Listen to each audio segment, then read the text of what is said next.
kind of women, and I put it in this way, are not the sexiest to fund. We've had a lot of people. We had some people come in and they were really, really excited about us and committed to give like a huge ticket, and then they just disappear and we don't hear from them. How many of these big meetings of women do you go and you find, oh, when we're mentioning all women, including sex workers, they are just never mentioned. So they're not represented in so many tables. So I think us coming through and saying this is what we're doing, it's almost like, oh, we don't know how to approach that. There are heavy things that we have come across and we have seen. I think I have a front row seat to just how evil people can be. A lot of our women experience a lot of evil. This work is a huge injustice. And I know so many people will then want to argue, but haven't they chosen to be where they are? And for me, Ken, when someone says that, I do like to ask, let's talk about the element of choice. When we talk about choice in this line of work.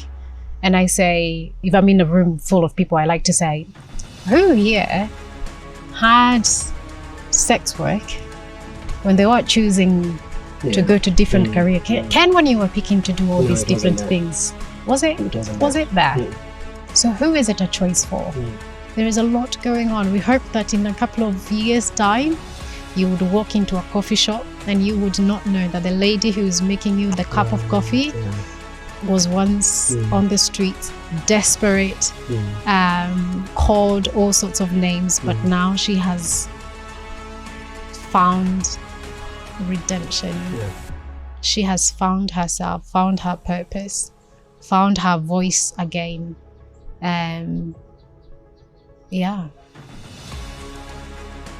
Hello movers, welcome to yet another episode. My name is Kenneth and this is Minds and Moves. Today I am seated with a phenomenal woman. It's a big word. It's a big word for you're doing. I recently discovered what you're doing, and I think that moved me in some way because it's not your usual intervention area, right? And so when I say phenomenal, you truly deserve the name. Help me understand the woman in front of me. Hi everybody, I am Eunice Mathu, or you can call me Njeri. I have so many different names. I think I'm known one way in my work, one way at home, so many different ways. And I am founder of Rajesha Project Nairobi. We are restoring hope and dignity to some of the most marginalized, stigmatized, and forgotten women in this city. And these women are women working in sex work in Nairobi. So pretty unconventional, pretty radical, not a space that most people want to go into. But for me, I know there is a deep calling in there for me. So I often say to people, I don't know for what reason, but I feel at home with these amazing women that were sent my way. And I don't know for what reason, but yeah, that's me. Based off on that area of intervention, do you get misunderstood in any way? I don't know. Actually, if I am, I honestly don't mind. I hope that I am. Because I think from being misunderstood, then it can create so many different ways. Either there is prejudice or there is curiosity.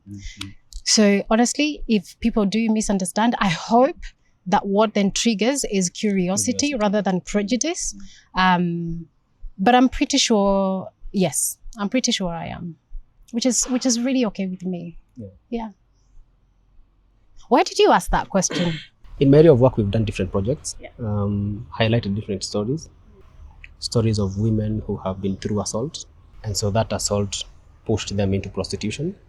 And so you find that some of them joined not because, yes, they decided to join, but because of conditions that pushed them there, right? Yeah. And there's a certain voice that is attached to any time you're discussing women and prostitution.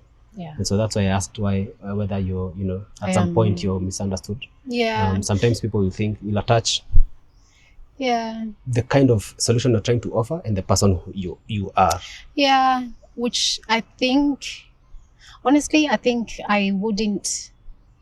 It's fair enough. And that's why I'm saying I hope that for most people, perhaps even from misunderstanding me, that they are bent more towards curiosity, like what we're doing now.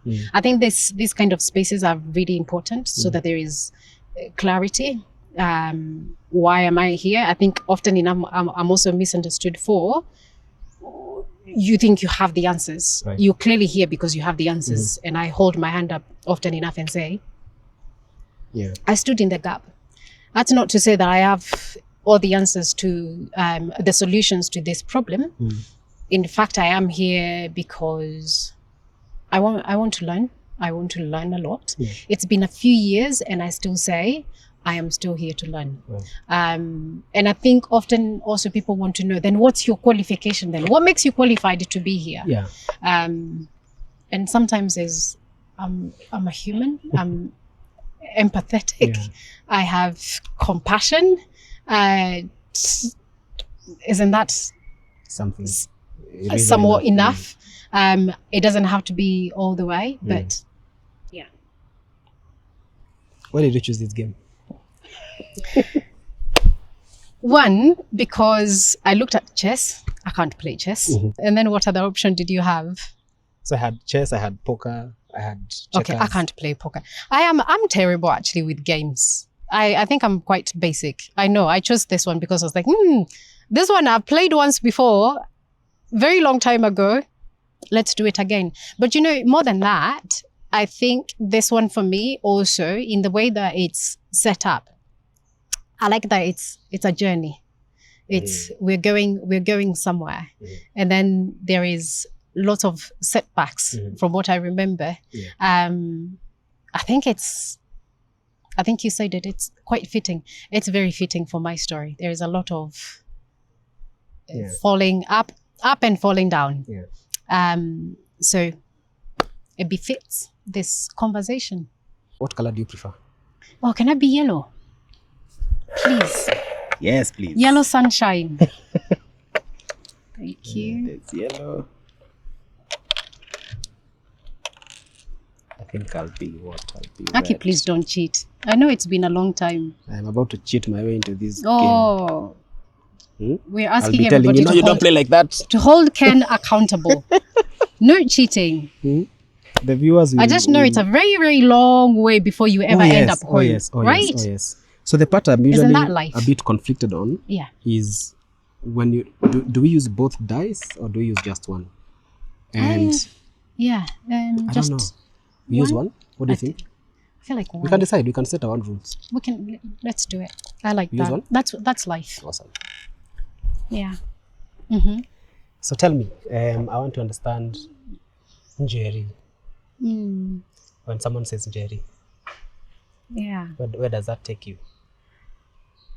Actually, that takes me a very long way back, because as I've grown up, not many people will call me Njeri. I think for so many people now, it's Eunice, because that's, I guess for so many people, they have known me as, my professional side of you. But Njeri, for me, actually, it takes me back from being a very little kid. And actually, even when I was growing up, not many people called me Njeri, because I was the smallest of my my cousins. I had so many nicknames. There is still my aunt who calls me Sheri today. Sheri was quite common, because even amongst all the Njeris, I was the tiny one. So there wasn't any other. Everyone else was Njeri, and then there was Gasheri. That's me. So it takes me, my name takes me in a time of, I think, just being very free and grounded, and a lot of happy moments. it almost evokes like a family gathering. I can hear like so many voices and women in the kitchen cooking, and then there is Njeri, and I'm just there. That's me. And I'm yeah, that's where it takes me. Wow. Yeah, that's a very Has good that question. changed? Has that changed? Which part? The part where it takes you back to family gatherings, freedom, peace. Not so much. Not so much, because I think in my life, in so many, wherever I end up, I think I have the obligation to make home. Njeri has got to find home wherever I am. So whether that's with still back home with my family or with now the family that I've met along the way, I've got to always find home. So Did that play a part in how easy or hard it was for you to intervene on behalf of women?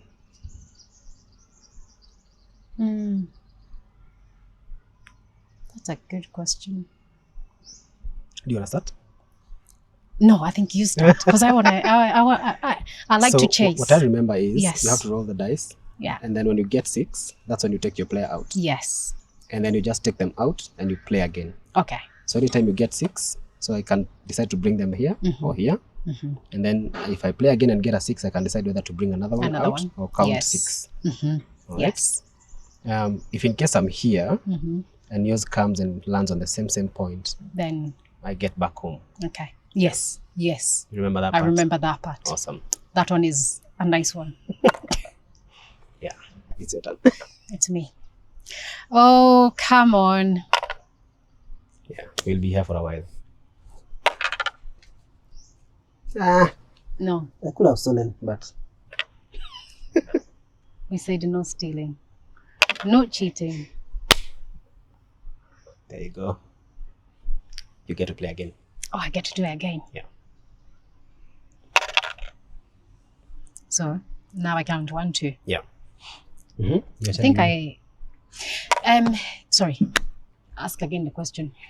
Has that played a part, like, you know, the aspect of Njeri has to find a home or has to be home wherever she is. Has that sort of played some part in how easy or hard it is for you to intervene on behalf of women? Actually,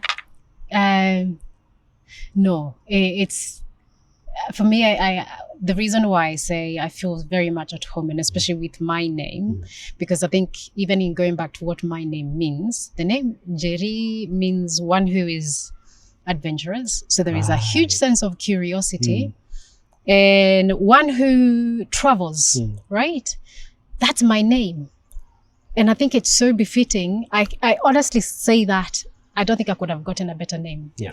Because for me, there is a certain level and a deep level of curiosity about life and people. I am very curious about people. And that's why I end up in working with this group of women, but also working with different other groups of people. I'm very curious about people. Working with this group of women, sex workers, I don't feel out of place. And one of the reasons, even with my name, is when I was growing up, and I grew up around women as well. My grandmother was in the household, very matriarchal kind of a household. And I remember even being a small sheri or sheri, and she would say to me, she picked up something in my personality that is very resilient and very stubborn and also very justice oriented. I have always had a justice streak in me. It is in there. I cannot refute it. It's from when I was very little. If I see something going wrong with someone, I will be the first one to call it out, and I'll be the first one to go and tell on others to my, especially to my shosho. So my cousins, if I see something going on with my cousins, as little as we were, I'll be like, that's not right. Yeah. And we're making sure that we tell this and we clear whatever is going on. So having this sense of purpose in justice for me, I see how I ended up where I am. Because for me, this work is a huge injustice. Yeah. And I know so many people will then want to argue, but haven't they chosen to be where they are?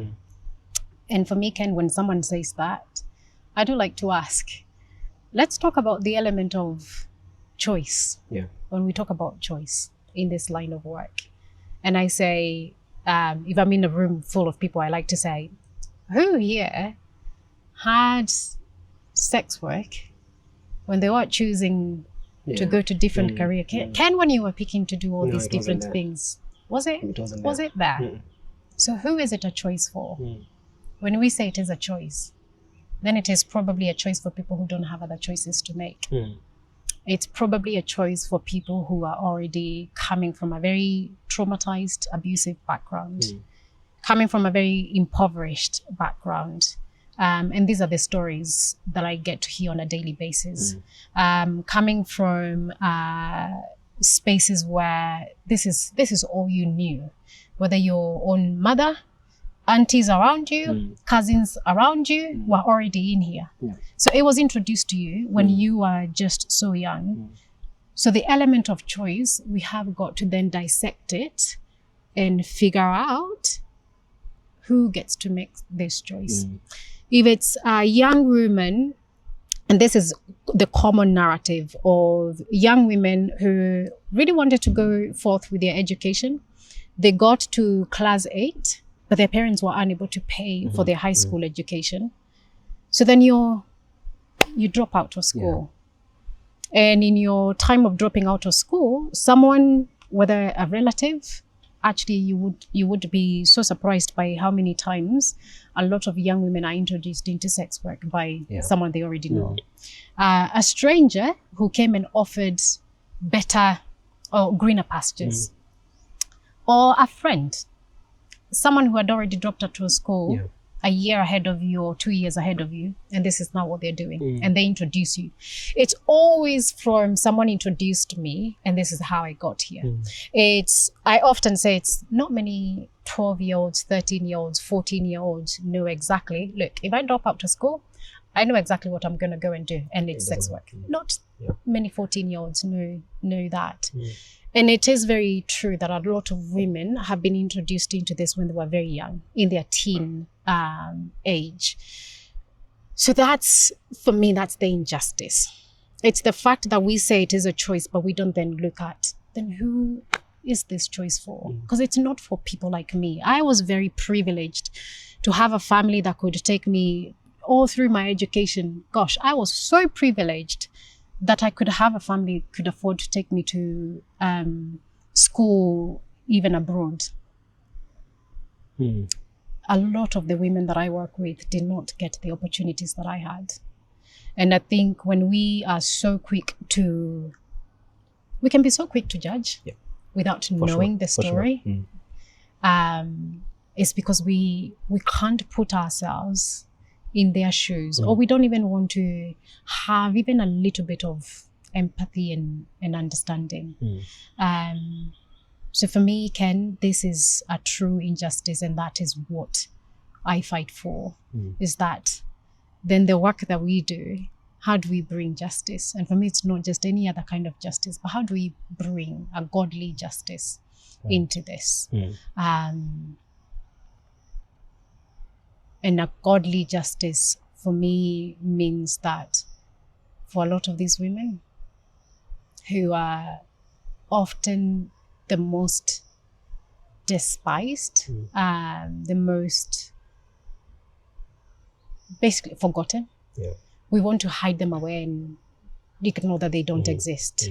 And that is very true even for a lot of our churches. We just don't want to Oh. No, we don't want to see them.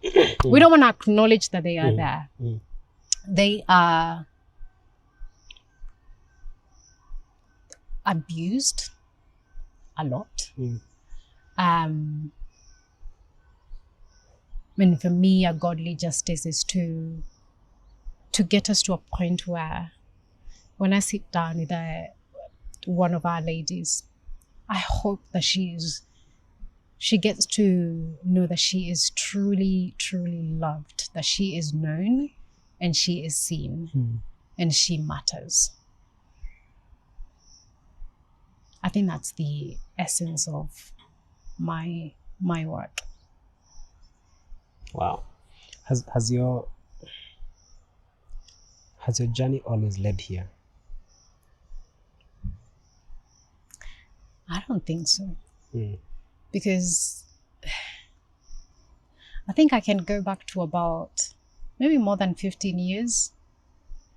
I think I held the same prejudices as so many people. This is not something that I didn't choose this for me.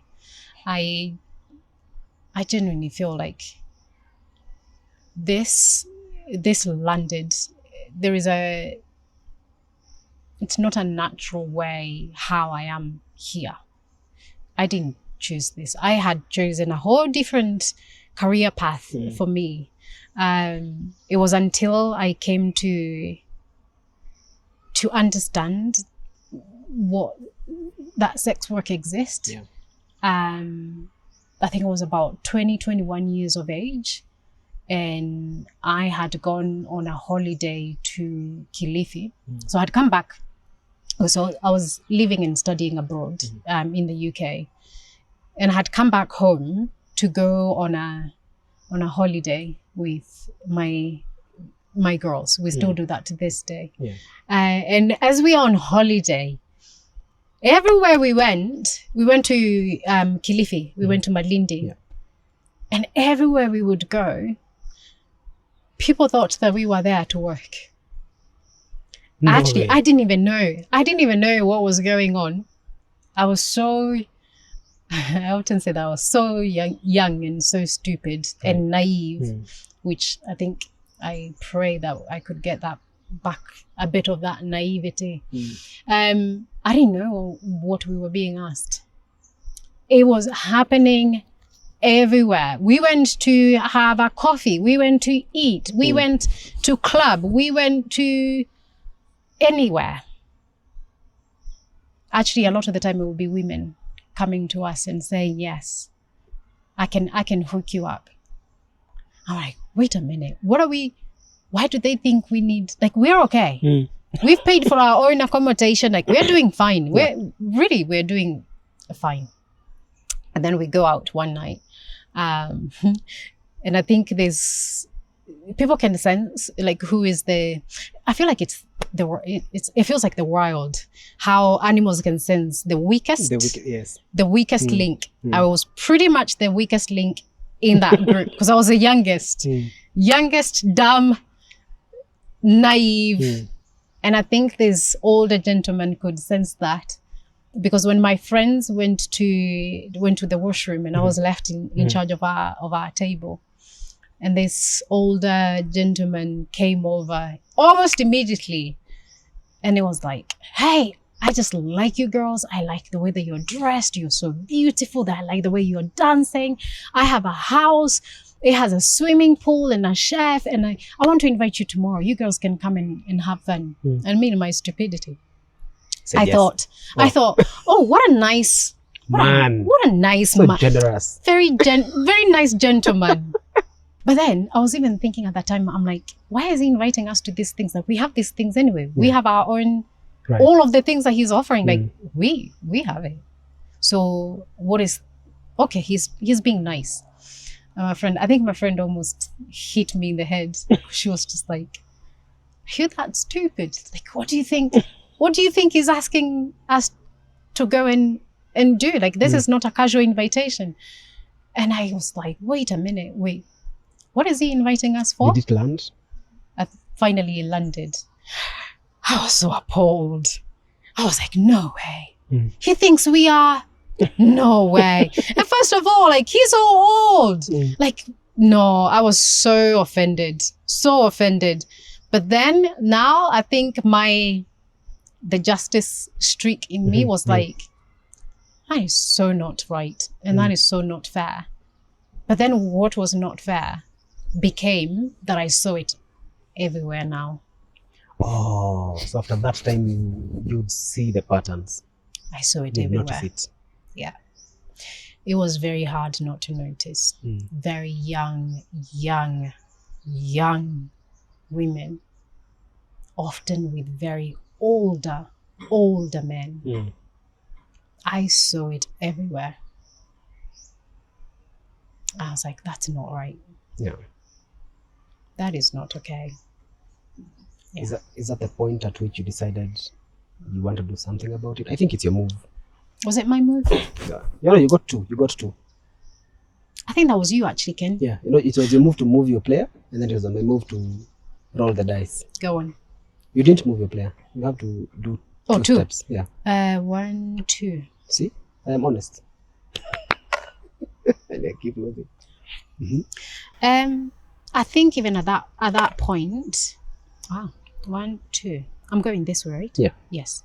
I actually did not even know I didn't even know what it was. It took me going back. So I went back to my usual life. I was back in university, and it was back to normal, my reality. But I think what I remember was thinking, and this thing that I had just now witnessed was with me. And then my curiosity, going back to how fitting my name is, I couldn't let go of this thing. And I was researching like crazy. What is this thing that I've just found out? And I found out it has a name. It's called, there is sex tourism. But then the worst kind is that there is child sex tourism, that there will be people who will go from different corners of the world, go to certain locations where they know the laws are pretty relaxed and nothing would happen to them. And I came to learn that this thing exists all across the world. It exists here in Kenya. It exists across Africa. It exists so much more in Asia, places like Philippines. It is a beast. I was just like, okay. Now I actually don't like it. Now, what can I do? I don't know what I can do. And actually, even then asking God, is there anything that I can do in this? Because I feel like I am very unqualified. Like, what do I even do? So it was then on that this journey where I am started. It's been many years of me holding on to something. There's weight of, I want to do something about this, but I don't know what it even looks like. But then so many years later, I am working with different people, people in different situations. Is it you? I think it is you. Is I am trying to figure out 1, 2, 3, 4.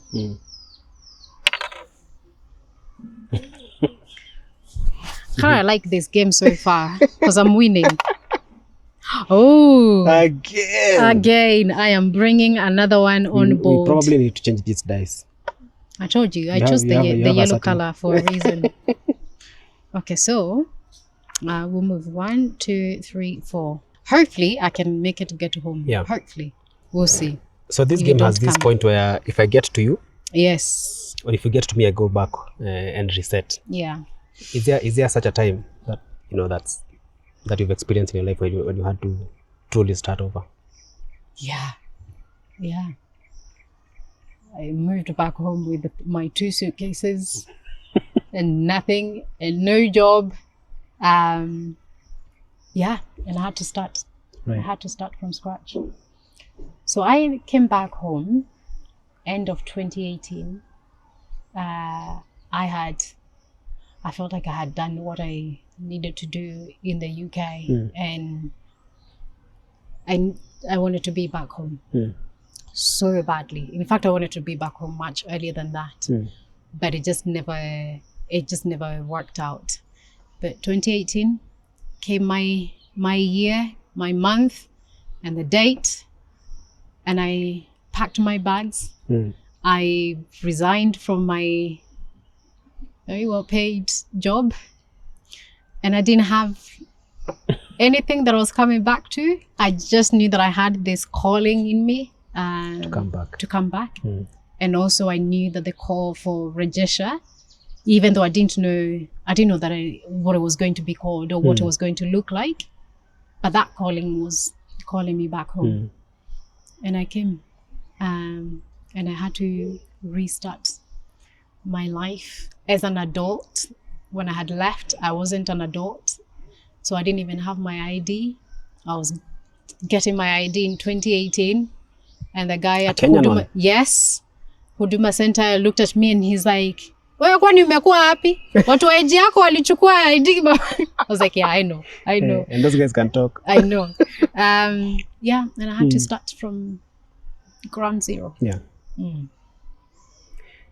Have you had, in the process of is it identifying, in the process of refining, getting your vision refined, right? And it's generally your vision in life and your vision with Rajesha.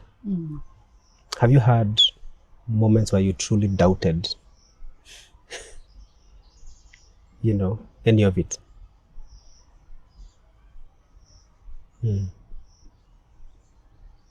I think so often. I think I've come to be so accustomed to doubt. I feel like I no longer chase it away. I'm very okay to doubt and to question. Yeah. There are so many times where I've just been like, I have no idea if this is, whether I'm even supposed to be here. Is this what I'm supposed to be doing? Did I hear this right? You've got to keep confirming to me this is what you want me to do. I often talk about myself as having what I call it the Moses syndrome. Moses being called by God and he's saying, but I don't speak right. I can't, these people won't listen to me. Why? You should try and find someone else. I think that's me. I call it the Moses syndrome. I definitely have it.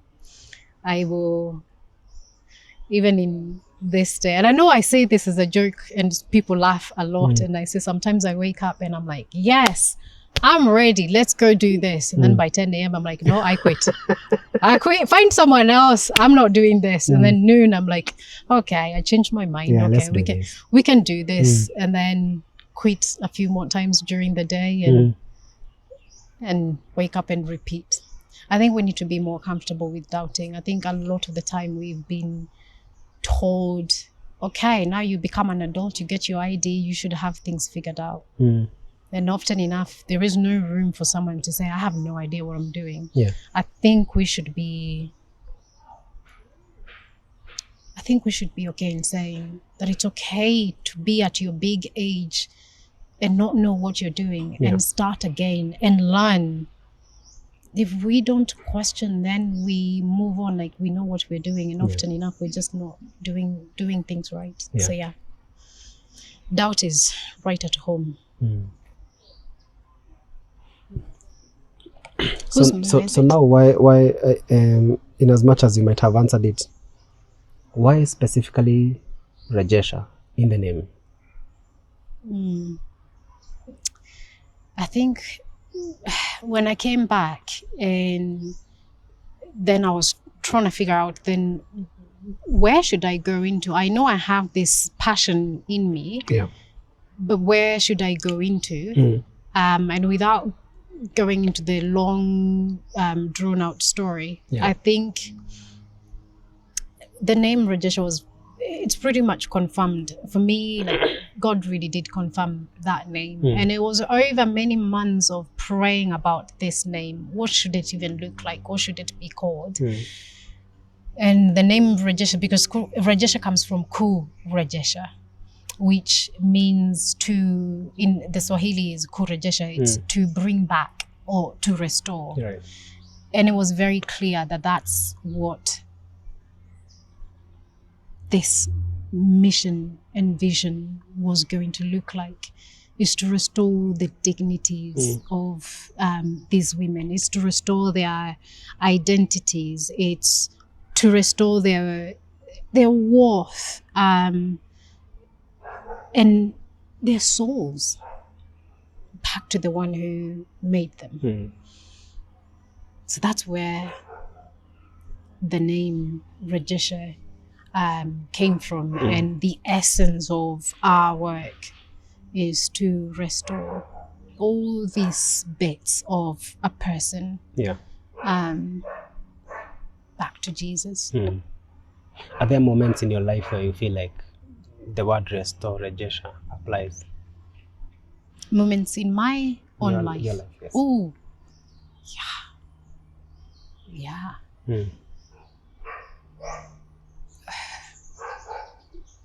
Whose story isn't a story of deep redemption? That's certainly my story of redemption. I think if it weren't for the redemptive power of God, I think my life would look very differently today. What do you think? Is it my move or your move? I think it's at this point I feel like yours. You're just letting me play because I don't have. Yeah. Look at this. Do you want to roll again? 5. Okay, 5. 1, 2, 3, 4, 5. You're almost there. Hopefully we get to take one home. You brought this game. I didn't. So at we this can't point say I'd be it's saying you did something. 3. 1, 2, 3. Interesting. I'm trying to figure out how to get this 6. To get a 6. You will land it. I won't. It will come. I think for me this game works like that. If I get it wrong the first time. So with here I go where? I go here. Yeah, just like that. It follows this one. This way. Yes, like yes, that. because I go to the white one. Looking at your work and the kind of 4. 1, 2. Is that the right word? 4. What's the most misunderstood part of your work? I think, I don't know whether it's necessarily of my work. I think it's genuinely the deep perception that we have about women in sex work. And I think the biggest perception that we have is, one, they have chosen to be there, and once they are in there, they will never want to get out. Right. So me and our work, Rejesha, having a big part of it that is focused on exit and exit from sex work. I think for most people are just like, that's not going to work. Even from the start, when we were starting to do this, and our work is very, very focused on, we want to give pathways for exit out of sex work. And that part, people are just like, it will never happen, because a lot of these women, they don't want to leave. They want to stay where they are. That's the perception. Yes. Okay. Yes. So I think often, even when I share the story of, yes, so we have this, our work is, we have an outreach where we go out to the streets, and that's where we meet the women. And then we have this part that is to help women who want to exit and women who desire a way out. We will offer it. And immediately people will be like, oh, so how many have come out? Yeah. Because they're like, you can't convince me that that's going to work. Ask for like now the data. Yes, I want to know right now how many have come out, so that I know whether what you're saying is actually going to work. Yeah. And I think at the beginning there are times I was just like, forget it. Like, what's the point of trying to convince? Yeah. And actually, we've moved very far away from convincing. I don't try to convince anybody today. If it doesn't make sense for you, that's fine. It's fine. I am not here to convince people. Yeah. I know how deeply for me what this means. Yeah. So nowadays I'm just like, where do we even start with you if that's just where you're gonna go? Like, you don't even want to know. You don't want to know anything else. You just want to be like, tell me the numbers. How many? But now we have so many numbers, not numbers so much. We have so many stories of women who've made that journey out. I'm curious, is that when someone says, tell me the numbers, is that like a straightforward answer? Yes, because they want a straightforward answer. Because I mean from like your perspective. Yeah. Is that like a straightforward answer, or is it something that, like, how is that answered? How does it look like? Now, for numbers, yes, it can be straightforward because I can tell you these are the numbers. Yeah. At the beginning, we didn't have the numbers because, and we're still very much at the beginning. But when we were starting this, we didn't have any numbers to say, oh, this is how many women have made the journey out, because we didn't have them. We had to start somewhere. So when immediately someone says, oh, you're starting to do, you have exit solutions for them, how many of them have left? You're like, we only just started that. So I can't give you what you're asking. And then from there, then they're closed off. They're like, it wouldn't. They just dismiss. It's not easy, Ken. It is not easy. And every woman is an individual. Each woman will have their own individual journey to make, as much as we do things in groups with the women, but every person has their own internal journey to make. Right. And I like to tell the story in a more holistic and full depth, rather than just being like, oh, they're 5, or they're 20, or they're 100. So what? That's statistics.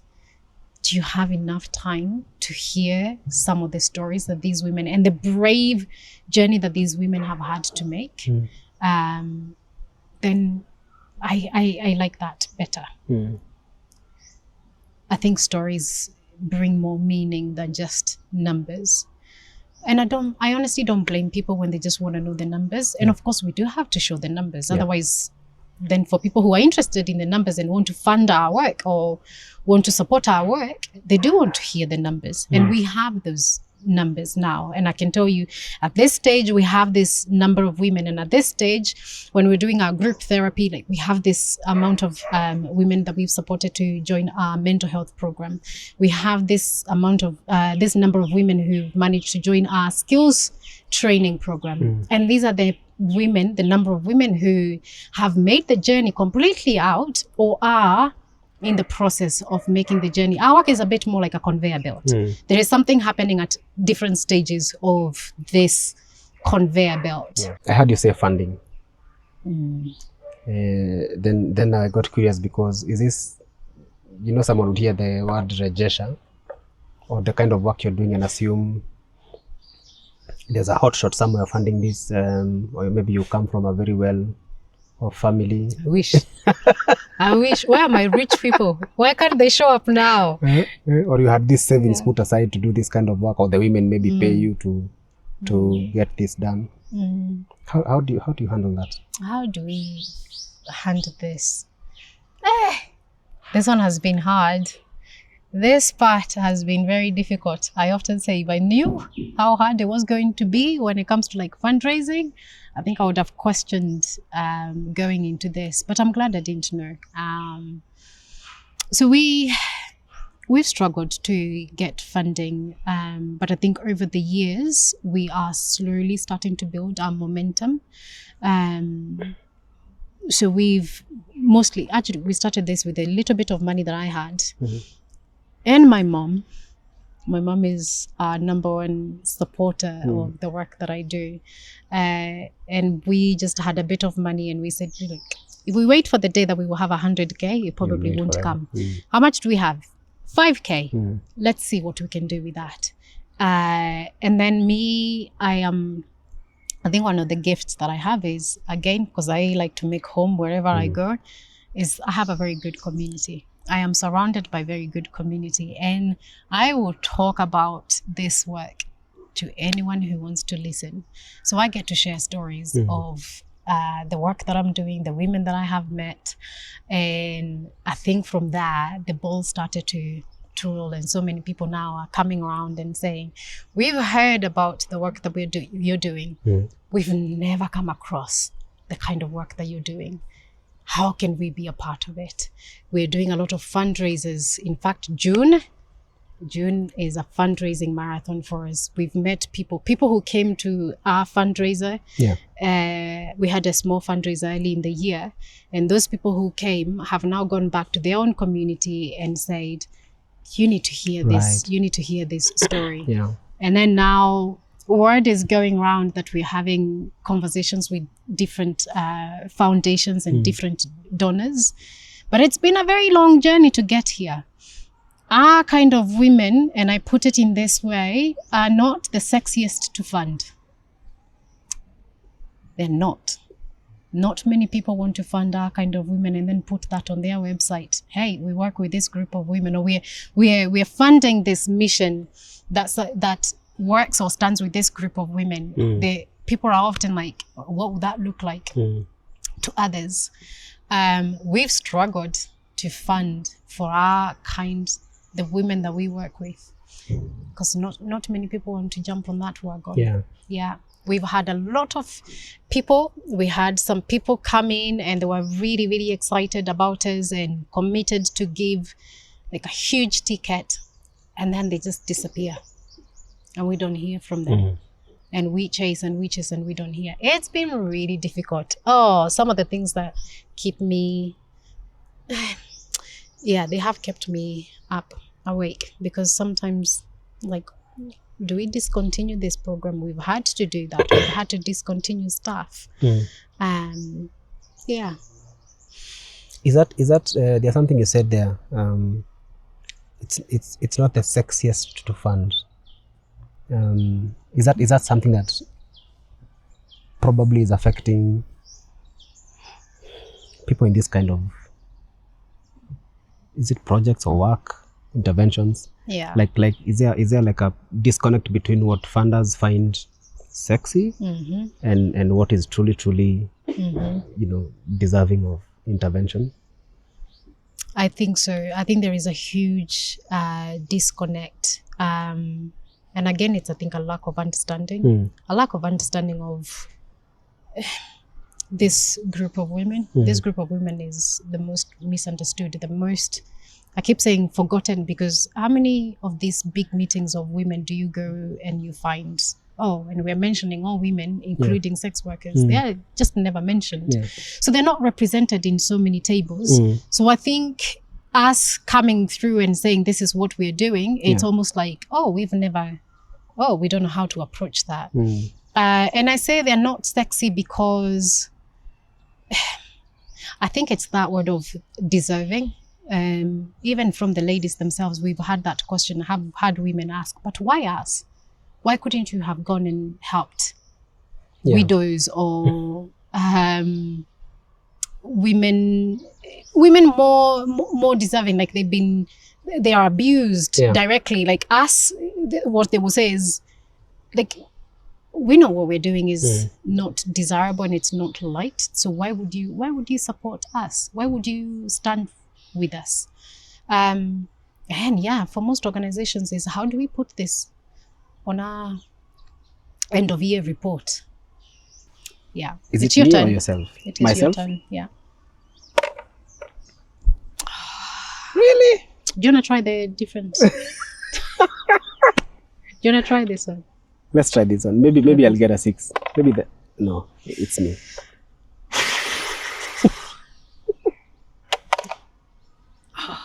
That's 5. 1, 2, 3, 4, 5. Now you work with people who have this pain that not many people see. How has your faith helped you carry this weight? Because I'm sure there's weight there. I carry the weight of these women, the stories that I hear, the burdens that they carry, I think in my faith, I like to be as honest with God as possible. So there are times where I would just have a big meltdown and shout and be angry. And then there are times where I don't have anything else to rely on. Yeah. I just have to, all I can do is just pray. There are heavy things that we have come across and we have seen. I think I have a front row seat to just how evil people can be. A lot of our women experience a lot of evil. And I have moments of, again, my doubt and my questioning and my kicking and screaming to God is like, what's your role here? I feel like there is just so much evil going on and I'm not seeing a lot of light. Yeah. My faith is very much important.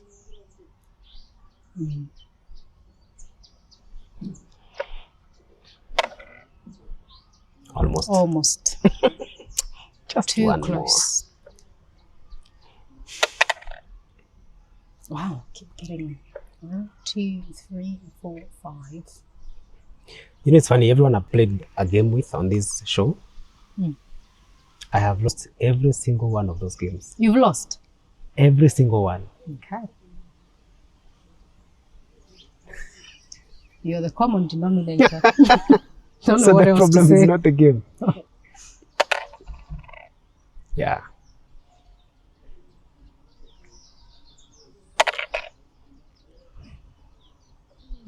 Two, 3, 4. And then I'll probably just get 6 Later. after you win. When I'm Hopefully at I will home. have at least one home.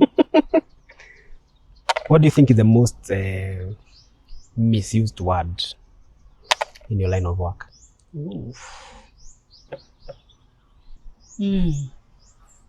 I've had to really think about this.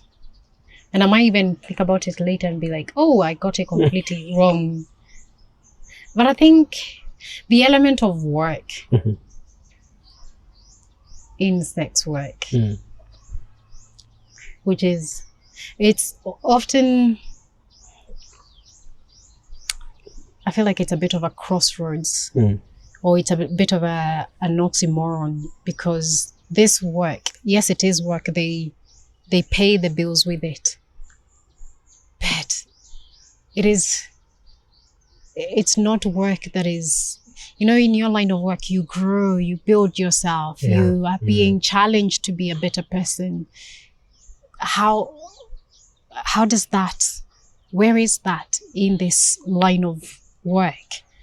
It is one of those areas of work where women are, and I say this a lot, and I like to give this narrative because it's the true narrative. They are harassed a lot. They're beaten up. I have gone to pick up women, beaten, their faces bashed in. I could not even recognize them. There is a lot of sexual assault, rape in this work. So for me, it's like, okay, we call it sex work, but there is no dignity in this work. So how is it? Do we need to redefine what that means?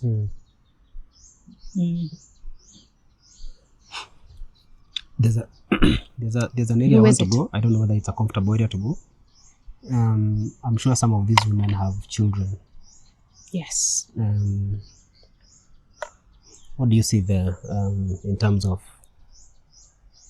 something cyclical, something generational. Yeah, we see that. We see that, and it's really one of the things. It would really break my heart if in a couple of years' time we end up meeting the children of these women in this line of work. Like, it would really break my heart, because there is an element of generational in it. I said, whether you're introduced by an aunt, a family member, and you ended up in this, and then children grow up, and children know, they get to know what their parents do for a living. I know women like to really shield, and they do a lot, and I have to credit them. They try a lot to shield their children and to preserve their children's innocence. But at some point, children are quite clever. Yeah. They do grow up, and they can put 2 and 2 together. And I would hate it that some of the children end up doing what their mothers have been doing. It feels like a very emotionally heavy kind of work, what you do. It is. How do you feel? How do you rejuvenate yourself? So we have to, we do what's called like it's not supervision, because that's for therapists. It's almost like therapists, we do therapy. Yeah. We have to. So we have a therapist who we can go and just be like, this week has been hard for this. Otherwise we can go crazy. Yeah. So that's one way. I think I also have to separate my work with who I am, because, and even in my work, there are so many things that I also have to celebrate. I can't just look at the gloom, everything that's going so wrong. There are still such beautiful stories, and I hope that we get to talk about some of the beautiful stories that we have, so that we balance this. Like, we have to balance. But then also my personal life has got to be, I have to have a very healthy life outside of work, and so do all of us. I don't think we can just be work. Like, you have to have a balance. So I have to have a bit of a balance with who I am outside of my work. And when I have a cutoff point, I have a cutoff point, which is something that I've learned over the years. There's a time when I didn't know how to have a cutoff point, which was almost like I'm carrying my work from every single day, even at 3 a.m. But I have learned to release and let go and have a cutoff. And I have got to do things that are fun, things that fill me. Otherwise, then you will be on an empty cup, and an empty cup cannot refill someone else. My community, my church community, that's really important for me as well. I like to go out in nature. I think this is quite befitting, because I like really forest and trees. I hike a lot. If it's family time, then it's family time. Yeah. Tell me about your wins. Those moments you're truly proud of. And I have so many. You know, actually, the women that I work with, they call me, I am Mama. Can you believe it? I am, and they do call me that, and it's something that I'm very, very proud of, because we've journeyed with several women now, who are in different. Remember, I talked about the conveyor belt. Who are on different paths in this conveyor belt, all taking journeys together, but also journeys very separately. We have women who are currently in full-time employment. Awesome. They have completely left the streets. Women who are in beauty. There's a lady who graduated. She went back to college after coming to our group therapy. She joined our group therapy, and then week 2, she was like, I already feel like I should go back to school and chase after my dreams. And we were like, yeah, what would that be? And she said, I want to go back to college. I wanted to be a makeup artist. And we're like, how can we stand with you? We'll be right behind you. And then by week 4, she had come in and said, I've signed up to college. I'm going to do an advanced diploma in beauty and cosmetology. And we supported her right through college. She graduated. When she was graduating, we went to the graduation, and now she's working full-time at a nice spa somewhere in Parklands. We have women who are doing like training in jobs like in construction. There's a lady who's training to do construction, carpentry and joinery in a very prestigious space here in Nairobi. Women who are working as bakers in a bakery. When I have gone to see her last week, and I've invited her to one of the events that we have, she said, oh my gosh, I'm going to bring the cake for that day. Can I bake? And I said, yes. In fact, I didn't have cake. You're bringing cake. We have women who are in school learning how to do dressmaking and tailoring and beadwork, more bakers, more people joining to do the carpentry and joinery. We have so many beautiful partnerships that have come through. All these partnerships that we've formed. So the unsexy work has very beautiful, sexy partners who have come along our way and have held us and just been like, we truly admire what you're doing. How can we step in? And for me, that's how I would love this to look like and to continue looking like. It's no longer a unist thing. It is something that is taking its own form and shape, and it's growing. And sometimes it's actually, not sometimes, it's now bigger than me. I am so proud of where it's going. And hopefully one day I just get to be on this side where I just watch it grow into whatever shape it takes in the future. So there is a lot going on. We hope that in a couple of years' time, you would walk into a coffee shop and you would not know that the lady who is making you the cup of coffee was once on the streets, desperate, called all sorts of names, but now she has found redemption. She has found herself, found her purpose, found her voice again. So if you could talk to Njeri of 10 years, 5 years ago. Gosh.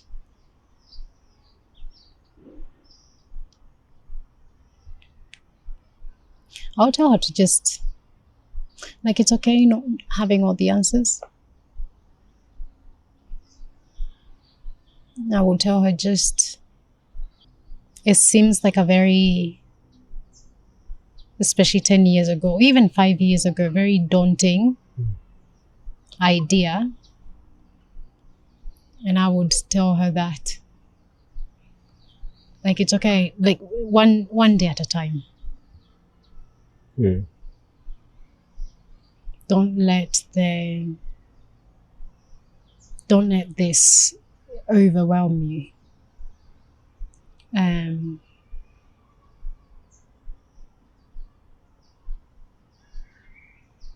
You're not on your own. Like, you will navigate how to fold the right people in. And your people will be your people. They will come. Like, you don't have to, I think you don't have to chase after, I guess, what seems so mesmerizing either because they have money. I feel like there is a time when I was so focused on we need to fund this. So then those who seemed like their pockets were more seductive, we went, I know, is that the one too? We went after them. And I think we wasted, there are time that we have wasted. Like, it will be okay with what you have. And what you have will be enough.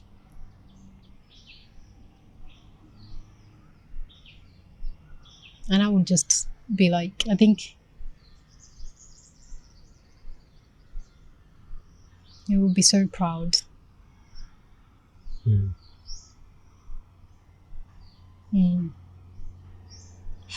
What would you like to be remembered for? Oh.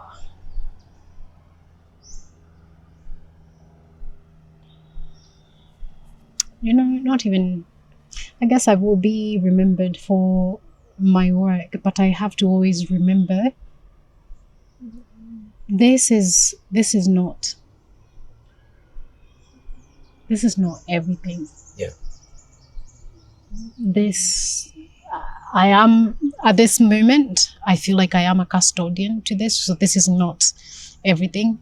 Hopefully there will be a little line in my history that will be written on this. But I think I want to be remembered for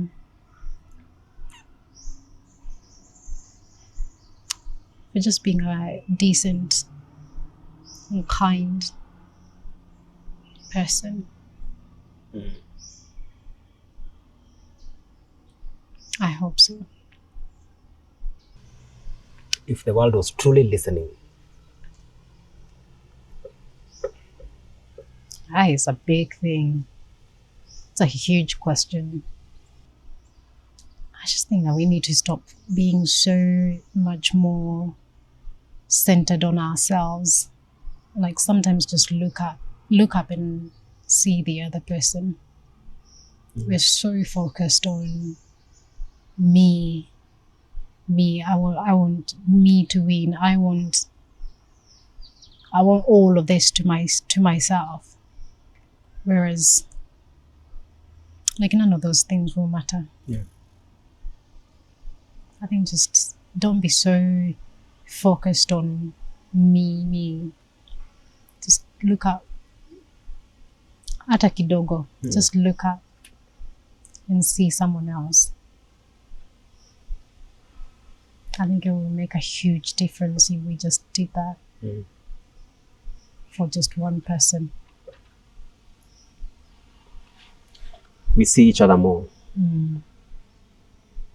Listen to the other person. Or maybe we wouldn't have so much prejudice in judging people by just when we see them from afar and we've already concluded, that person is like that. I think we need to just spare a few moments for each other to just truly get to know the other person. Yeah. There's something that changes when someone is known. I don't know whether that's ever happened to you, when someone has really known you and seen you. They've humanized you. I think we need to do that more for people. Can you try and get one of these home? Was it my turn even?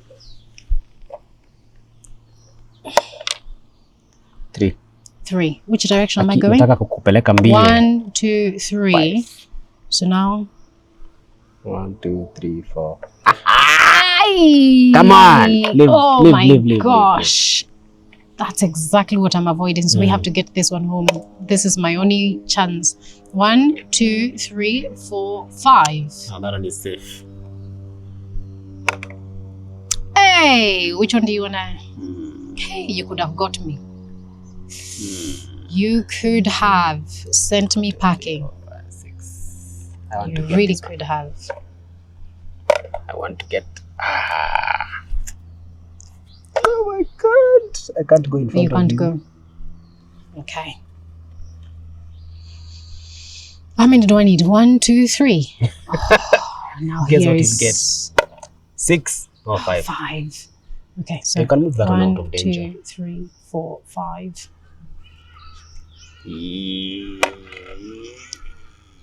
This is what you needed earlier. Yeah, and I think I got this. Have I? You might do 1, 2, 3, 4, 5, 6. No. By a hair. No. Yes. 2, 3, 4, 5, 6. Is it my turn? Oh yeah, it's mine. I got It's yours, 6. yes. You chilled out. Chill down. Chill down. 1, 2, 3, 4. Only 4.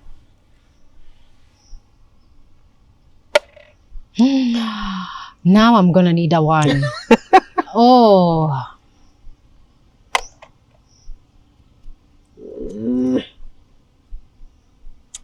I'm afraid of you getting 1 out and then 2, 3, 4, 5. What does this mean for you? Am I allowed to ask questions? Oh yes. What is this?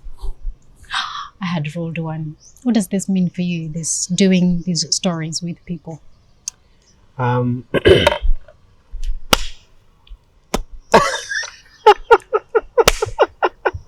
Yay! Okay. That's all I needed. We needed to have something where people can just pause. You know, I had this feeling where where I kept feeling like life was moving too fast. It was this thing and then the next thing and then the next thing and then the next thing, and there wasn't enough of let's hold off kidogo, let's pause, let's reflect. This thing we are chasing, what is it? What are we chasing? What are you trying to achieve? We're not pausing long enough to celebrate properly the wins and to also reflect deeply on the losses and to get our lessons, right? And so Minds and Moves was born out of that.